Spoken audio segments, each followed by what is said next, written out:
জাতীয় নির্বাচনকে সামনে রেখে নেতাকর্মীদের নির্বাচনী প্রচারণার অংশ হিসেবে ৭ দিনের দেশ গড়ার পরিকল্পনা শীর্ষক কর্মশালার আয়োজন করেছে বিএনপি। বুধবার রাজধানীর কৃষিবিদ ইনস্টিটিউটে দলের সিনিয়র যুগ্ম মহাসচিব রুহুল কবির রিজভীর সভাপতিত্বে চতুর্থ দিনের কর্মসূচিতে যুবদল ও কৃষক দলের নেতাকর্মীরা অংশ নেয়।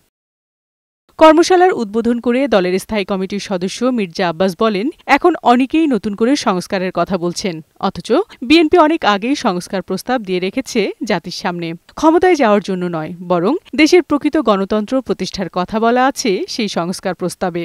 একটা সংস্কার ওনারা খুব শিওর হয়ে জানেন যে তাদেরকে এমন একটা সংস্কার করতে হবে যে সংস্কারটা করলে তারা ক্ষমতা যেতে পারবে, এমন চিন্তাভাবনা তারা করে। নির্বাচন ছাড়াও এই বিষয়গুলো কিন্তু এই দেশের মানুষের জন্য অত্যন্ত প্রয়োজন। যে কোনো সময় যে কোনো সরকার এখান থেকে ধার নিতে পারে, এটা হলো বিএনপির সৃষ্টি। বিকেলে লন্ডন থেকে ভার্চুয়ালি কর্মশালায় যুক্ত হন দলের ভারপ্রাপ্ত চেয়ারম্যান তারেক রহমান।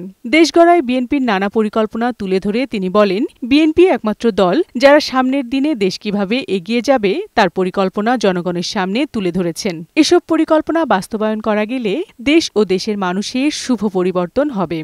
আপনার দল আপনার সামনে আজকে যে স্ট্রেইট কাট প্ল্যান আপনার সামনে উপস্থাপন করলো, দেখান তো পত্রপত্রিকা খুলে, বক্তৃতা বিবৃতি দেখান তো আর কোন রাজনৈতিক দল এই মুহূর্তে যারা বাংলাদেশে আছে তারা কোন রাজনৈতিক দল এরকম প্ল্যানিং দিয়েছে? কোন রাজনৈতিক? ইয়েস, কোন রাজনৈতিক দল আপনাকে কোনো প্ল্যান দিতে পারে নাই, দেশের মানুষকে কোনো প্ল্যান দিতে পারে নাই, পরিকল্পনা দিতে পারে নাই যে দেশকে আমরা কিভাবে সামনের দিকে এগিয়ে নিয়ে যাব। একমাত্র বিএনপি আপনার দল দিয়েছে। তারেক রহমান বলেন, রাজনৈতিক দলগুলো এখন নিজেদের মধ্যে কাদা ছোড়াছুড়িতে ব্যস্ত, যা অত্যন্ত দুঃখজনক। বহু ডিবেট, এর এটা ভালো না, ওর ওটা ভালো না, এটা খারাপ বলেছে, ওটা খারাপ বলেছে, ও খারাপ লোক, ও খারাপ লোক। এই সাধারণ মানুষরা এইসব ডিবেট শুনতে শুনতে শুনতে ফেড আপ হয়ে গেছে। তুমি নিজেকে ডিমান্ড করছো তুমি সবচেয়ে বড় দল, তাহলে বলো তুমি আমার জন্য কি করবে, তোমাকে যদি আমি সুযোগ দেই। আমার তো মনে হয় মানুষ বোধহয় এখন সোজা স্ট্রেট কাট এই কথাই বলছে। প্রতিশ্রুতি নয়, বরং ক্ষমতায় গেলে সব পরিকল্পনা বাস্তবায়নে কাজ করা হবে বলেও জানান তারেক রহমান। বাংলাদেশে বহু প্ল্যানিং হয়েছে, কিন্তু প্ল্যানিংই রয়ে গেছে। আমরা আমাদের প্ল্যানিংকে বাস্তবায়ন করতে চাই।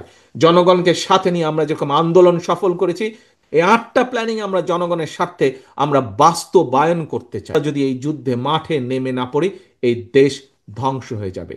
এই দেশকে প্রত্যেকটি বার আপনার দল রক্ষা করেছে। ইতিহাস ঘটন তাহলেই বলেন, প্রত্যেকটি বার রক্ষা করেছে। সজাগ না থাকলে দেশ ধ্বংস হয়ে যাবে বলেও আশঙ্কা প্রকাশ করেন বিএনপির ভারপ্রাপ্ত চেয়ারম্যান।